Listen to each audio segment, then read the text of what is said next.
दीवाना, ओ तेरा दीवाना तेरा दीवाना तेरा दीवाना आया तेरे दर पे दीवाना, आया तेरे दर पे दीवाना, आया आया आया तेरे दर पे दीवाना, आया तेरे दर पे दीवाना, ओ तेरा दीवाना तेरा दीवाना तेरा दीवाना आया तेरे दर पे दीवाना, आया तेरे दर पे दीवाना।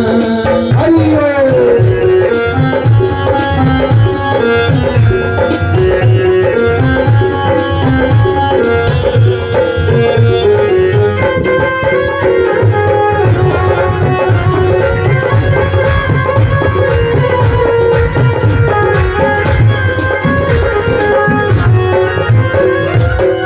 बोला मेरा मेरा गीत, बोला मेरा बैरागी, अंग भभूति विराज रही, अंग भभूति विराज रही, संग में गौरा पार्वती और विराजे गणपति, संग में गौरा पार्वती और विराजे गणपति।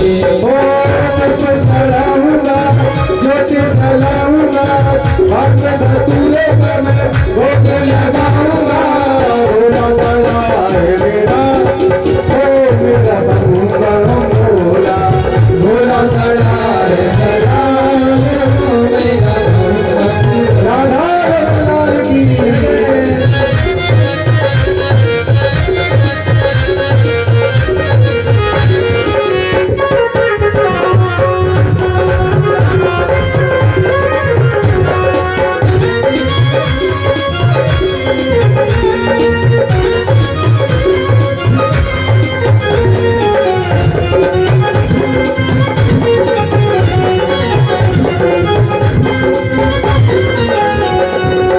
दूल्हा बैल सवारी है, पूरा बैल सवारी है, शिव की महिमा नारी है, शिव की महिमा न्यारी है, मन का प्याला पीते सबके मन को भाते, भंग का प्याला पीते हैं, सबके मन को भाते हैं। ओ ज्योति जलाऊंगा पुष्प चढ़ाऊंगा भंग धतूरे पर मैं भोग लगाऊंगा, भोला भोला है दया ओ मेरा बंगा भोला, भोला भोला है दयाल हो मेरा भगवान, भोला भोला है दया ओ मेरा बंगा भोला, भोला भोला है दयाल हो मेरा भोला,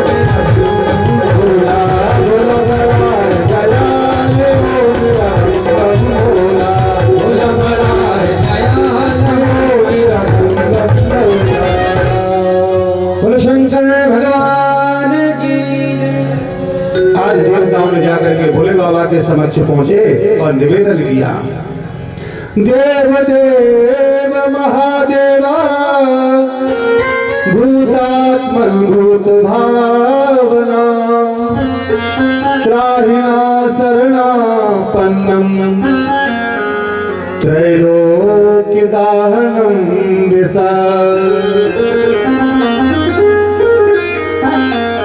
हे देव देव, हे भूतात्मा, हे भूत भावन, हे भोलेनाथ मेरी रक्षा करो, इस जगत की रक्षा करो। त्रैलोक दाहनम विसत, ये हलाहल विष पूरे त्रैलोक को जला डालेगा। भोले बाबा ने कहा तो मैं क्या करूं इसका? बोले आप इसको धारण कर लो। भोले बाबा हंसने लगे, बोले अमृत निकलेगा तो आप पियोगे और विष निकले तो हमारे लिए। भोले बाबा ने कहा कोई बात नहीं, पूरा संसार हमारा पुत्र है। अब भोलेनाथ ने रा नाम लिया, रा रकार को अपने कंठ में नीचे लगाया, ऊपर से उस विष को पी लिया और पी करके जैसे ही वह पात्र फेंका और एक आध बूंद जो बची थी सो जा करके सर्पों ने उसको चख लिया, कुछ विष सर्पों के अंदर पहुंचा। अब दूसरा ऊपर से इन्होंने विचार किया क्या किया जाए, तो ऊपर से इन्होंने मकार लगा दिया, रा और माँ के बीच में हलाहल विष को रख लिया, अंदर नहीं लिया बोले बाबा ने, कंठ में ही रह गया और इनका नाम पड़ा नीलकंठ। बोलिए नीलकंठ भगवान की जय। चले आए, आकर के देवता दैत्यों ने पुनः समुद्र मंथन प्रारंभ किया। अब हलाहल विष निकलने के बाद दूसरा नंबर पर क्या निकलता है देखिए। दूसरे नंबर पर सबसे पहले एक तो हलाहल विष निकला, उसके बाद में एक सुंदर देदीप्यमान करने वाला ऐसा घोड़ा निकला जिसका नाम हुआ, घोड़े का नाम कोई जानता है, बलि के लिए तो मिला था। ऐसा घोड़ा, उस घोड़े को देख करके सब मोहित होने लगे, ये घोड़ा मुझे मिल जाए, ये घोड़ा मुझे मिल जाए, लेकिन किसी को नहीं, केवल बलि को दिया हुआ घोड़ा। इंद्र ने लेने की बहुत इच्छा की। उस घोड़े का नाम है उच्चैश्रवा, सफेद कलर का हुआ घोड़ा। ततः उच्चैश्रवा नामं हयोभूश्चंद्र पांडुरा तस्मिन् बलिं स्पृशा चक्रे इंद्र ईश्वराच्युता। उच्चैश्रवा नामक वह घोड़ा इंद्र ने खो लेने की चेष्टा की, लेकिन बलि को दे दिया गया। तदनंतर फिर मंथन हुआ, तो उस मंथन में ऐरावत नाम का हाथी निकला। उस ऐरावत हाथी को देख करके इंद्र ने चेष्टा की तो वह इंद्र को दे दिया। फिर कौस्तुभ मणि निकली, तो भगवान विष्णु ने कहा कि ये मणि हमको मिल जाती, सबने कहा ठीक है, तो कौस्तुभ मणि को भगवान ने गले में धारण किया। 14 रत्न निकले समुद्र से, 14। कौस्तुभ मणि के बाद में फिर निकला कल्प वृक्ष। भगवान विष्णु ने कहा कि मृत्युलोक पर कल्प वृक्ष नहीं रह सकता। क्यों? और कल्प वृक्ष का मतलब ही होता है कि वृक्ष के नीचे बैठ करके जैसे कल्पना कर दो, जैसा सोच दो, कोई वस्तु मिल जाती है। और यहाँ कहीं कल्प वृक्ष होता तो आज तो मारकाट मच रही होती। नेक कहीं थोड़ी सी लोगों को जानकारी मिल जाए कि इस जगह चले जाओ, वहां बड़ा भारी कल्याण हो रहा है, उस जगह जाने पर पूर्ण ये मानो आपके घर में धन ही धन हो जाएगा, तो लोग पता नहीं कैसे टूटते हैं। यहाँ कर्म की प्रधानता है, कोई भी कुछ नहीं दे सकता आपको। खैर कथा पर चलते हैं। कल्प वृक्ष का मतलब कल्पना की आपको वही वस्तु मिल जाए। तो भगवान ने कहा इसे स्वर्ग में ले जाओ। उस समय दैत्यों का राज्य था, विचार किया ये ठीक काम हो गया, स्वर्ग में वह कल्प वृक्ष भेज दिया। पुनः अप्सराएं निकली, वह भी स्वर्ग में भेजी। दैत्य बड़े खुश है, कल्प वृक्ष भी स्वर्ग में, अप्सराएं भी स्वर्ग में, अब तो आनंद ही आनंद था। पश्चात में लक्ष्मी देवी, ततैश्चाभिर्भूत साक्षात् श्री रमा भगवतः परा रंजयन्ती दिशा कांत्या विद्युत सौदामनी यथा। रंजयन्ती दिशा, समस्त दिशाओं को देदीप्यमान चमकायमान करने वाली वह भगवती जगदम्बा लक्ष्मी जी निकली समुद्र से। अब तो देवता और दैत्य सब के सब चाहते हैं कि हमें मिल जाए, सबका मन लाला है लक्ष्मी जी की तरफ, सब दौड़ रहे हैं हमें मिले, हमें मिले, हमें मिले। लक्ष्मी जी ने भगवान विष्णु को देखा, बोले कहां फंसवा दिया। भगवान ने कहा ठहरो, चिंता नहीं करो। देवता और दैत्यों से कहा भगवान विष्णु ने, देखो ये कन्या अकेली है, और इसका वर्णन हम सब करना चाहते हैं, तो ये तो गलत है। तो क्या करना चाहिए? बोले पंक्ति लगा लो, 2 लाइन लगा लो, इधर देवता इधर देवते, बीच में ये चल करके आएंगी, इनके हाथ में एक माला दे दो, जिसके गले में ये माला पहना दे, उसी की ये हो जाएंगी। सबने कहा ये ठीक है। व्यवस्था बनाई, पीछे बैठे भगवान विष्णु लक्ष्मी जी माला लेकर के सबको देखती हुई गई। अब दैत्य सोच रहे हैं और नहीं आ रही है, तब भी जबरदस्ती ऐसे अपना सर ऐसे ऊपर कर रहे हैं कि शायद इस गले में आ जाए माला, इस गले में माला आ जाए, ये विचार है। नहीं आई माला, आगे और चली, सबको देखती देखती गई और जाकर के भगवान विष्णु लास्ट में बैठे थे, पीछे उनके गले में माला डाल दी। अब लक्ष्मी जी हो गई नारायण भगवान का। अरे लक्ष्मी नारायण भगवान की जय। पुनः मंथन चालू हुआ लक्ष्मी जी के बाद में। चंद्रमा निकला, चंद्रमा के बाद में जैसे ही चंद्रमा देखा, भोलेनाथ की शोभा बढ़ाने वाला भोलेनाथ को दे दिया। पुनः मंथन चालू हुआ। अब निकली वह सबसे अच्छी चीज आज के युग की, अथासीद वारुणी देवी कन्या कमल लोचना असना जाग्रहेस्तामयी हरे अन्मोत्यते। वारुणी देवी प्रकट हुई। वारुणी को लोग मदिरा कहते हैं, शराब कहते हैं, यहाँ लेकिन भागवत में लिखा है आसीत वारुणी देवी कन्या कमल लोचना। यहाँ कन्या निकली है वारुणी देवी नाम की। हम लोग कह देते हैं कि दारू, कुछ कहते हैं कि भोले बाबा भांग पीते हैं। भोले बाबा भांग नहीं पीते, भोले बाबा पर भांग चढ़ती है। कुछ गाजा लगाएंगे, बोले भोले बाबा का प्रसाद है। जे समुद्र से निकली हुई रत्न है महाराज, रत्न दारू। और दारू पीने वालों को आपने देखा होगा साहब, वो केवल दारू नहीं पीता, वो पीता है पिता का प्रेम, पीता है माँ का सुख, पीता है पत्नी का धन, पीता है बेटे का सुख। लेकिन सब कहेगा क्या महाराज, वो तो रत्न है। और वो कहेंगे महाराज भोलेनाथ की बूंदी है, भोलेनाथ पीते नहीं है, गलत बात है, भोलेनाथ पर चढ़ती है। 16 से पूजन होता है भगवान विष्णु का, देवताओं का, तो भोलेनाथ पर भी भंग चढ़ती है। लेकिन पान करना कहीं हमने नहीं सुना। और अब तो ये टीवी वाले क्या क्या दिखाते हैं नाटकों में, क्या भोले बाबा को वो घोंट रही है, मैया घोंट रही है, भोले बाबा पी रहे चका।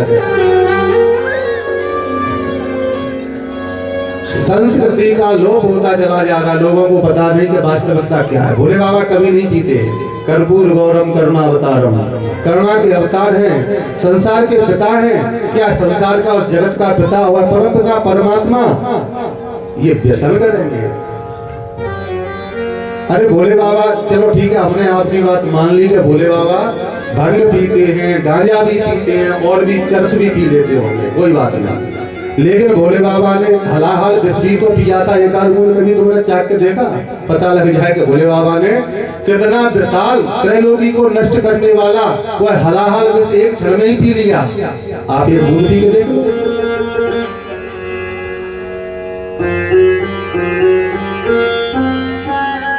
पश्चात में समुद्र मंथन होता है, जिसके लिए वह वस्तु निकलती है। धन्वन्तरी ख्याता आयुर्वेद प्रवर्तका तामलोक्यासुरा सर्वे कलशं चामृत भासिता।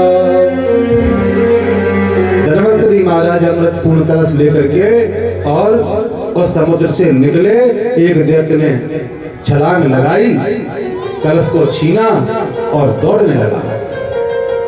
दौड़ते दौड़ते दौड़ते दौड़ते निकल गया। अब देवता देख रहे हैं ये क्या हो गया। भगवान विष्णु की तरफ देखा।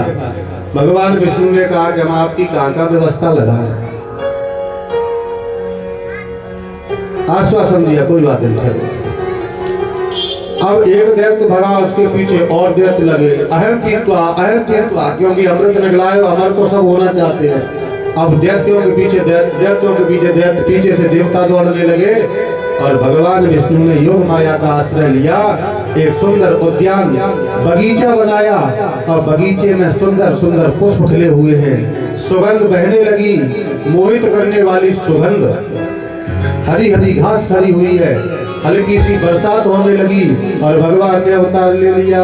बोलिए मोहनी भगवान की। मोहनी अवतार लिया। सुंदर सा एक बारीक झीना वस्त्र पहना हुआ है। बरसात होने के कारण हुआ है, वस्त्र शरीर से चिपका हुआ है। घुंघराली हल्के गालों पर पड़ी हैं। एक हाथ में कंदुक है, गेंद। उसको ऐसे उछाला, पकड़ लिया, फिर उछाला, पकड़ लिया। यहाँ भागवत में बहुत विशेष विस्तार लिखा है मोहनी अवतार का। त्रैलोकी को मोहित करने वाला अवतार। अब कितनी इसका वर्णन ज्यादा नहीं करना चाहिए। भगवान की कथाओं को हमेशा संभाल करके गाना चाहिए।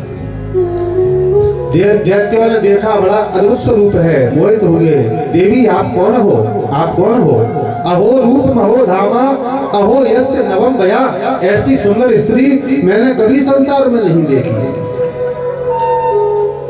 इन्होंने कहा दैत्यों से कि देखो, ज्यादा प्रशंसा करने की जरूरत नहीं है। हम स्वच्छंद हैं, घर से अकेले चलने वाले हैं, हमारे चक्कर में मत पड़ो। क्यों? हम मनचली हैं, हमारे साथ पड़ जाओगे तो फंस जाओगे। शास्त्र कहता है चक्रेण क्षुधारिण जहरम प्रभतम सिरा। ऐसी मनचली स्त्रियों के चक्कर में संसार के किसी भी पुरुष को नहीं पड़ना चाहिए, जिनका कोई स्वामी नहीं, जिनका कोई घर नहीं, जो स्वच्छंद अकेले घूमती हैं। ऐसी स्त्रियों के चक्कर में पुरुष को नहीं पड़ना चाहिए। अगर पड़ता है तो उसे जान से ही जाना पड़ता है। चक्रेण क्षुरधारिणा, इनके हृदय में छुरी चलती रहती है। ऊपर से मधुर वाणी से आपसे बात करेंगे, लेकिन कौन सी स्त्रियों के लिए बताया? जो जिनके पास घर द्वार नहीं, जिनका कोई स्वामी नहीं, जिनका कोई भाई नहीं, जिनका कोई पति नहीं, ऐसी स्त्रियों के लिए। मौनी भगवान ने कहा कि हम अकेले घूम रहे हैं घर से बाहर। इन्होंने कहा कि नहीं नहीं, आप बताओ कौन हो? कहा कि मेरा नाम जान करके क्या करोगे? अरे कश्यप नंदन। जैसे ही बाप का नाम लिया दैत्य का प्रेम और बढ़ गया। बोले आप हमें कृपा करके बात बताओ, ये इतनी भीड़ शीड़ क्यों? बोले हमने बड़ा समुद्र मंथन किया, उसे अमृत निकला है, उसे पीना चाहते हैं, तो पी लो। बोले पिलाए कौन? आप पिला दो। देवी जी ने कहा कि हम पिला तो देंगे, हमारी शर्त है, हम अन्याय नहीं कर सकते। क्यों? बोला आधा आपका, आधा दैत्यों का और देवताओं का। आप सब लोग बैठ जाओ, हम पिला देंगे। ठीक है। देवता आए तब तक मोहनी भगवान ने कहा कि पंक्ति लगा लो, पीठ से पीठ जोड़ के बैठ जाओ ऐसे। एक का मुख इधर और एक का मुंह इधर। बोले ऐसे बैठ जाओ। पीठ से पीठ जोड़कर एक तरफ दैत्य एक तरफ देवता बैठ गए। और इतने में ही मोहनी भगवान बोले दैत्यों से, सुनो, ये जो आपका अमृत है, अमृत ये थोड़ा सा पतला पतला है ऊपर, और नीचे बहुत गाढ़ा है। तो ये ऊपर पतला पतला है, हम देवताओं को थोड़ा थोड़ा झुका के अभी आते हैं, पर आप सबको पिलाएंगे। मोहित तो हुए वह दैत्य नहीं समझ पाए, कहा कि ठीक है, और भगवान पहुंचे जाकर के सबको अमृत पिलाने लगे। अब देवताओं ने केशवाय नमः, माधवाय नमः, नारायणाय नमः, सब नमः बोल बोल करके पान करने लगे। अमृत पान करते चले जा रहे हैं, मुस्कुराते चले जा रहे हैं भगवान विष्णु की तरफ। और आगे देखा एक दैत्य बैठा हुआ है, शशिभानु नाम का दैत्य। उसने सोचा कि अमृत कहीं हम 2 बार पी लें तो बारी थोड़ी हो जाएगी। अमृत अगर 2 बार मिल जाए तो बादी तो नहीं होगी। तो उसने देवताओं का स्वरूप बनाया और घूम के बैठ गया देवताओं की पंक्ति में। और जैसे ही अब देवता पी रहे केशवाय नमः, अच्युताय नमः, अनंताय नमः, इसका नंबर आया, इसने कहा कोई नमः नहीं, चुस्साई लगाई, चुस्साई। आप देखते हो अभी लगाते हैं लोग ऐसे। वो कुछ लोग यहाँ बाजार में बेचते हैं, चुस्की बोलते हैं। क्या होता है? बर्फ का गोला, उसे ऐसे रगड़ा, पता नहीं कलर वलर डालते। हमने तो नहीं खाया आज तक, लेकिन और हमें खाने पीने पर बहुत प्रतिबंध भी रखना पड़ता है। जब तक कथा में है और हम अपनी मन से जल भी नहीं पी पाते। अब जैसे ही वह उसने चुस्की की तरह चुस्साई लगाई, भगवान समझ गए कि ये कोई देवता नहीं है, दैत्य है। इधर राहु शशि भानु नाम का जो दैत्य है और इधर चंद्रमा और सूर्य बैठे हैं। भगवान विष्णु से नेत्र मिलाए, वो ने भगवान से कहा कि ये कोई देवता नहीं। उन्होंने कहा हमने समझ लिया। जल्दी जल्दी से सभी देवताओं को अमृत पिलाया, चक्र को आदेश दिया इसको मार दो। चक्र ने जब तक शीश धड़ से अलग किया तब तक अमृत गले में उतर गया, ये अमर हो गया। और तब से एक जगह 2 नाम हुए। इस शशि भानु का नाम हुआ एक का राहु और एक का केतु। और समय आने पर ये सूर्य और चंद्रमा का ग्रहण करते हैं। और भगवान विष्णु अंतर ध्यान हुए, देवताओं से कहा कि अब क्या डर रहे हो, अब तो अमृत पी लिया। खूब लड़ाई हुई और लड़ाई में खूब सभी दैत्यों को मारा, बलि को भी मार दिया और स्वर्ग का अधिपत्य प्राप्त किया। बलि के शव को लेकर के दैत्य पहुंचे। शुक्राचार्य जी ने अस्ताचल की यात्रा की और बलि को पुनः मृत संजीवनी विद्या से जीवित किया। अब इधर भोले बाबा को यही बात पता लगी, मोहनी अवतार हुआ है, हमें भी दर्शन करना है। भोले बाबा आए दर्शन के लिए, भगवान ने मना किया, नहीं माने तो भगवान ने उनको अपना दर्शन दिया।